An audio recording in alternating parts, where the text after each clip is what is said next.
हे पार्थ, सुनो। तुमने पूछा कि स्थित प्रज्ञ मनुष्य कौन होता है। यह प्रश्न साधारण नहीं, वरन ज्ञान का शिखर है। स्थित प्रज्ञ वह होता है जिसने अपने मन पर पूर्ण अधिकार प्राप्त कर लिया हो, जिसे सुख मिले तो वह उछले नहीं, और जिसे दुख मिले तो वह टूटे नहीं, जिसका मन किसी भी परिस्थिति में डगमगाता नहीं, वही स्थित प्रज्ञ कहलाता है।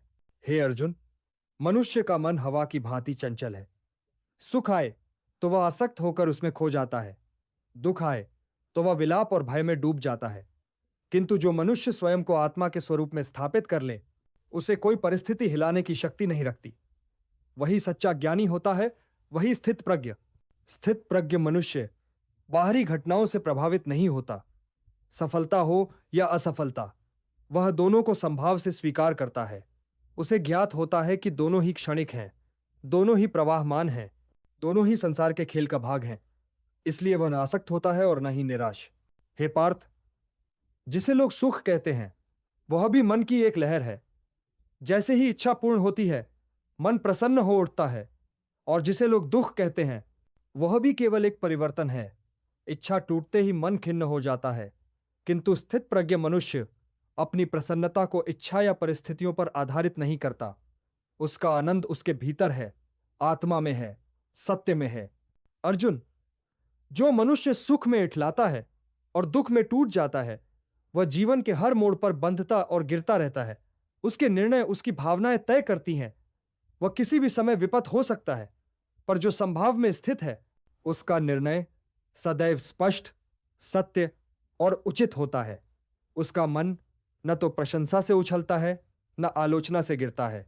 हे पार्थ, स्थित प्रज्ञ मनुष्य का मन ऐसी शांत झील के समान होता है जिसमें आकाश स्पष्ट दिखाई देता है। उसमें न तरंग होती है न अशांति, इसलिए उसमें सत्य का प्रतिबिंब बिना विकृत हुए दिखता है।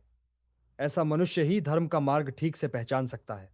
स्थित प्रज्ञ वह है जिसने अपनी इंद्रियों को वश में कर लिया हो। इंद्रियां विषयों की ओर खींचती हैं स्वर, स्वाद, रूप, स्पर्श और गंध। ये पांच ही मनुष्य के भ्रम और मोह का कारण है। जो इनके पीछे चलता है, वो जीवन भर उनसे गुलाम बना रहता है। पर जो इन पर नियंत्रण स्थापित कर लेता है, वही आत्मा की स्वतंत्रता पाता है, वही स्थित प्रज्ञ कहलाता है। हे अर्जुन, संसार की प्रत्येक वस्तु परिवर्तनशील है। जो आज है वो कल नहीं रहेगा। इसलिए जो मनुष्य बदलती वस्तुओं में स्थायित्व खोजता है, वह दुख ही पाता है। लेकिन जो मनुष्य आत्मा में, सत्य में, परम तत्व में अपना आधार ढूंढ लेता है, वो कभी नहीं डगमगाता। स्थित प्रज्ञ उस पर्वत के समान है जिस पर कितनी ही आंधियां क्यों न चलें, वो अचल खड़ा रहता है। वो समत्व में जीता है। उसे किसी से ईर्ष्या नहीं होती, किसी से घृणा नहीं होती। उसकी दृष्टि में कोई बड़ा नहीं, कोई छोटा नहीं, सब में एक ही ईश्वर का प्रकाश वो देखता है। हे पार्थ, स्थित प्रज्ञ होने का अर्थ यह नहीं कि जीवन में भावनाएं ही न हो, बल्कि यह कि भावनाएं मनुष्य को नियंत्रण में न ले सकें। वह संसार में रहकर भी संसार में फंसता नहीं। उसके कर्म निष्काम होते हैं, उसका जीवन धर्म पर आधारित होता है।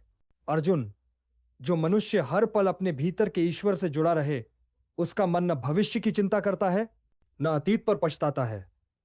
वो वर्तमान में स्थित रहता है और वर्तमान में ही पूर्णता देखता है। यही स्थित प्रज्ञ की अवस्था है, जिसमें जीवन शांति बन जाता है, कर्म पूजा बन जाता है और हर श्वास एक ध्यान।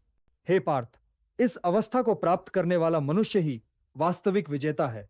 युद्ध बाहर का नहीं, भीतर का है, और जो भीतर जीत गया, उसके लिए कोई पराजय नहीं।